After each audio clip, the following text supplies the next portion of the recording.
Hey everybody, it's Kristin and Keith, and today we wanted to talk briefly about goal setting. It's something we talk about every single day in this office, and we often talk about it with you as clients. So one of the biggest conversations we have is to begin how to set a goal. Yeah. So when you think about mainly an income goal, when we talk with our clients about what is your income goal per month, how would you unpack that? How does that begin when you go from retirement or working and earning an income paycheck to retirement? How do you set that Well, I think what we can say about goal setting is we can also, to Kristin, before we get into that and talk about it, is how what it isn't. Yeah. And I would say, and I had great teachers. Went to a great school, little country school, and had a great university experience, maybe too great at times. Questionable, right. I got an education, less academic than more. But when we're in traditional education, we don't talk a lot about the authority we have over our lives, the ability to set goals. We're just, we go to first, second, third. It's very... There's a progression to how we learn, and it's pretty much laid out for us, particularly in the public schools today. And I'm a big public school fan.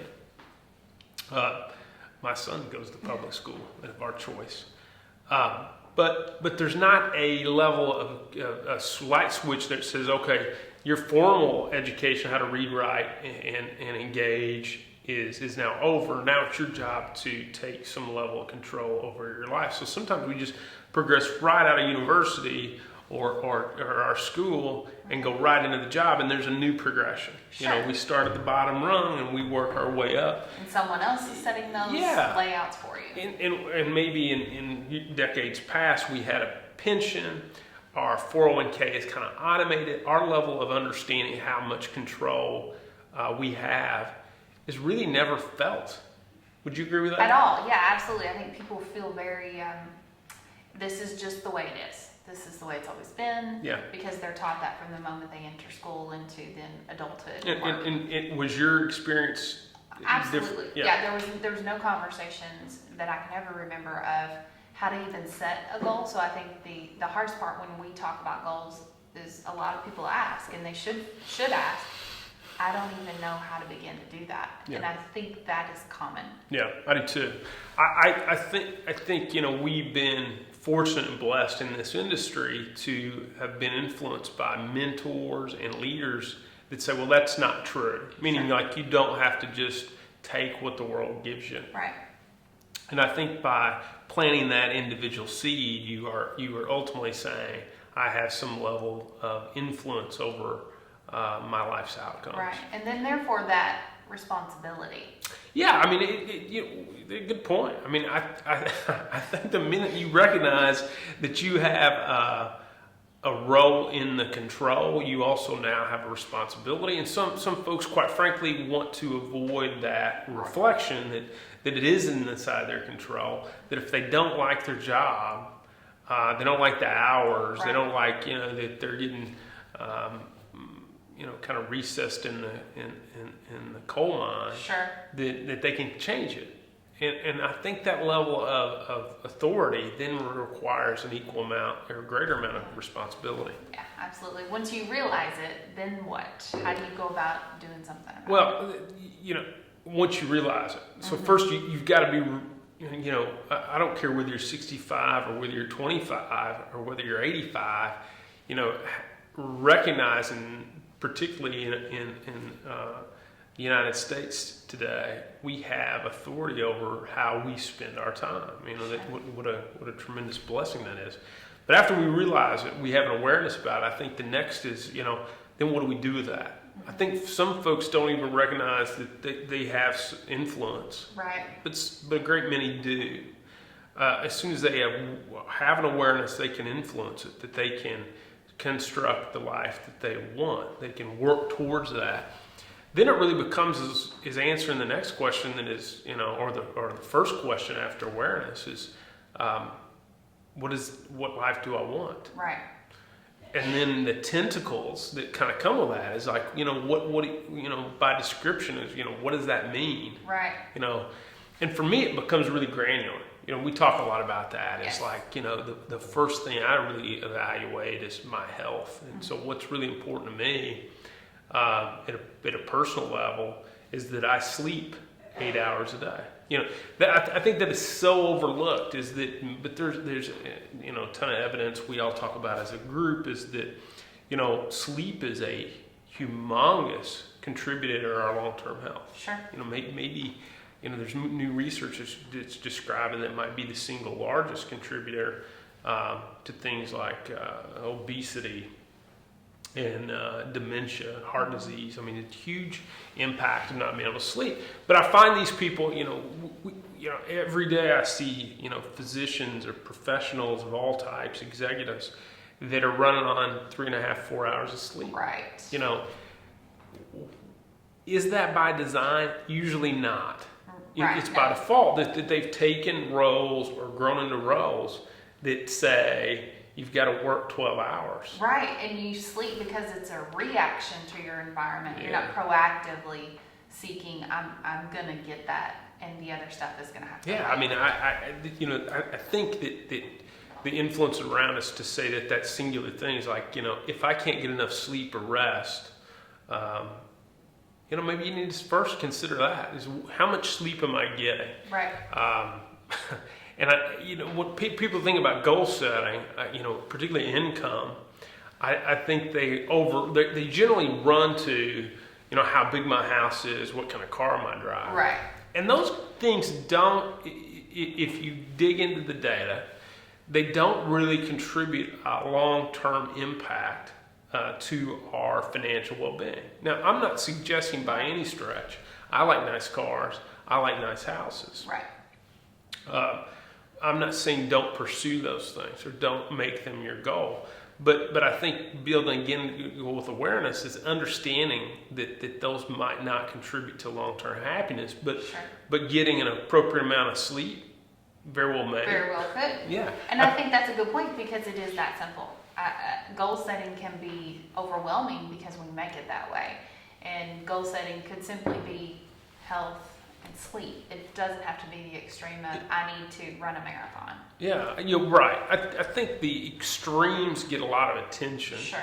Because we live in that kind of society where we demonize the ordinary and we really promote the extraordinary. Right.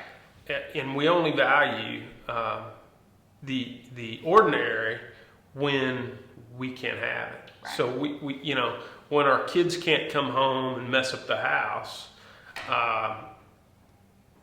for whatever reason, Right. Or we can't see our relatives because of COVID, or we so yearn for the ordinary. Right. I can't go into a hair salon. Yeah, right. I can't go into my favorite restaurant. Yes. I mean, we tend to dismiss those ordinary things until they're taken from us. Sure. So I think first, if when we go back to this, is what's this about goal setting? It's like, what do we want an ordinary day to look like? Right. That as stacked up, I think can be extraordinary. Right. And so an ordinary day, if I think about it, is like, how much am I sleeping? Mm-hmm.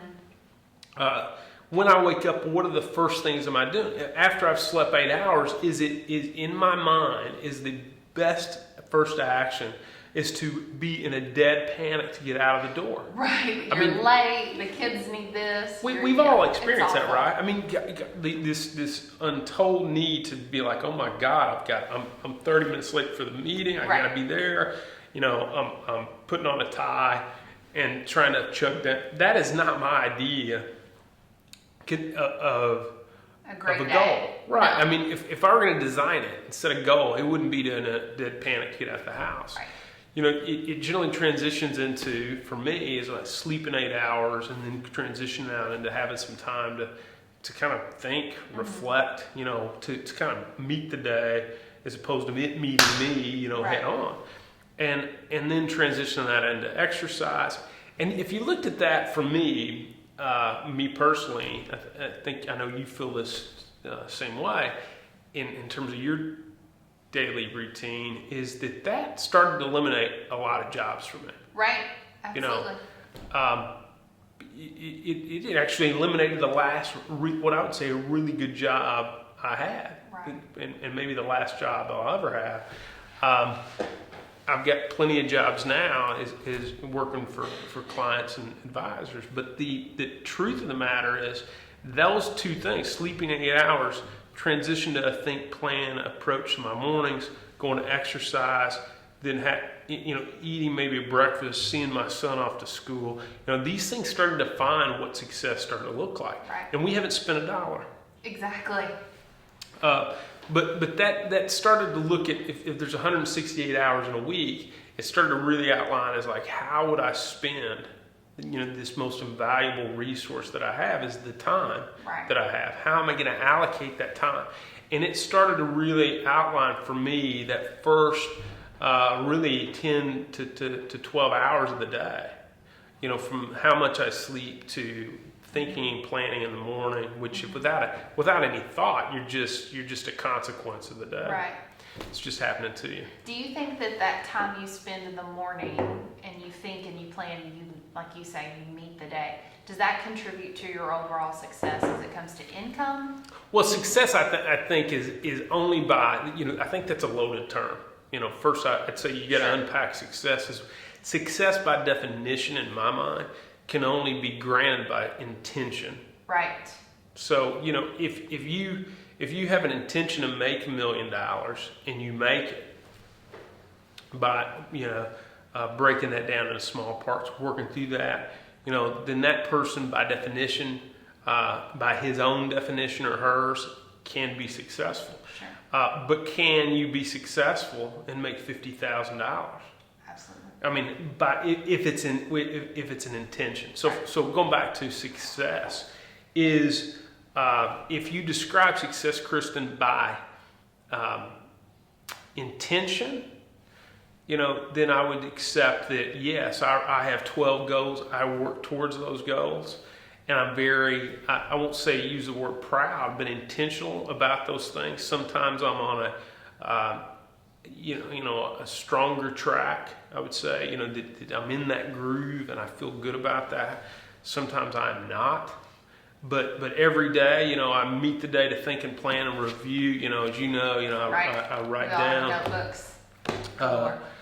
what those things are. We that's been part of our culture here, is to write down what we're trying to accomplish, even down to the 6 most important things we'll do in a given day. Yeah, every day. So, I love the routine because I find a great deal of peace in it. Mm-hmm. Does that answer your question? Absolutely. I think that the point of that is you can design your day really intentionally, and we've not defined that by a dollar figure at all, or an amount of money that's going to serve you to make you happy. It's just by design of the lifestyle you want. Sure. And I think that's the important. Well, I think if you expand through and kind of put a capstone as you start at the beginning, and maybe you have an end. Is it just about sleep, thinking and planning, exercise? Certainly not. Sure. But if you expand that and you get even more granular, the next things is you do have to start to think about what does an ideal house look for me? Mm-hmm. What am I driving? And you can say, well, Keith, that's so materialistic, and until you again go back to it and you put your key in your car and it doesn't start. Right. I think if you go in and you really are thoughtful about what your needs and wants are, and you're honest with it, it will start to define how you need to think about your finances. Sure. And I always think about this as, for me, a great deal of time is I enjoy and can think differently when I'm in a different atmosphere. So I often will work, as you guys know, when I'm traveling because I kind of find a new renewed energy there. But travel isn't free. Right. So the consequences and the effort that I need to understand is like, what are the costs associated with me, maybe working in the mountains for a week, or or having fun, completely disengaged, not doing anything, or going to dinner with friends once a week, or the host of things that I might want to do our civic or church community. Those things aren't free, and to act like they are free Absolutely. is taking head and placing and saying they're not. Right. So I think if you just start to put some labels on the cost of the things you value and care about, be it a car, be it a house, be it travel, be it giving. It doesn't always have to be materialistic. It could be that you want to just that drives you more. Yeah. A small house and a large contribution to the community. Absolutely. Those or the cause. that causal impact. So I think being willing to have an honest conversation with yourself and your spouse or partner is really, yourself first and your partner next is paramount to being able to then say, well, because I think we want to run and say, what should I invest in first? Absolutely. That's the easy thing, right? Yeah. Should I buy Apple or Google today? Well, yeah, I understand first and foremost that every investor just wants an answer to that. They want to say, just give me a magic pill so I don't have to think about ever what I really want to get done in this life. And that goes back to our discussion about the race to nowhere. Absolutely. And I think it's really common that everyone, including myself, before I took on the path of goal setting, thought that the finances would create my lifestyle. I never thought that you create your lifestyle first, and the financial goals literally come last, because all the other goals I wrote down dictate those financial goals to me, and therefore then dictate them to the job I choose, and then the families I serve, because of all the other things I want to accomplish. You want to get done on the page. Yeah. And I think that the difference is people start financial goals first, and really that should probably be last, as opposed to the family goals. Right. Is the tail wagging the dog. Absolutely. I always think this too is like, the goal that some people often articulate, or even advisors share, is like the goal is to grow the money. Well, grow to what? Right. Exactly. Yeah, you're going to have to, or to not lose the money. Right. Okay. Sure. We need to describe that a little bit better. Terminology. So I think, goal setting, if you go through this period of time again, that is pretty quiet, it could be a absolutely phenomenal impact on how you invest, how you engage your financial partners. It can really, assign the most significant, I think, literal growth in terms of as your personal development and correspondingly your financial development. Absolutely. And just as a human being in society, we need more people who are intentional and purposeful about their days and their families and their time, instead of following the society norms of social media and everything on the news. I think it's the only thing that allows us to get off this roller coaster that just spins at a merry-go-round that just spins in perpetual, it's going, and everyone wants to get on it, and the idea that they can have some semblance of normalcy. But I do think you're gonna have to be odd first. You're gonna have to be a standout to say, no, I've got to figure out what I want first. Sure. I'm going to shut the TV off. I'm not going to look at Facebook. What do I want? And not just be kind of a reflection of what society wants. Absolutely. And that certainly includes the financial service industry. And that's not easy. So I think that the important thing to remember is this is a continuous process. You're going to do the rest of your life. It's never ending, but that's the fun part. Yeah, and you can get, fortunately, there's good partners out there that can help you through that process. And we like to think we're one. I hope so. So if you have questions on goal setting, or if you have thoughts, feedback, we have a ton of mentors we follow, a lot of great books to read. We'll be happy to provide. You bet.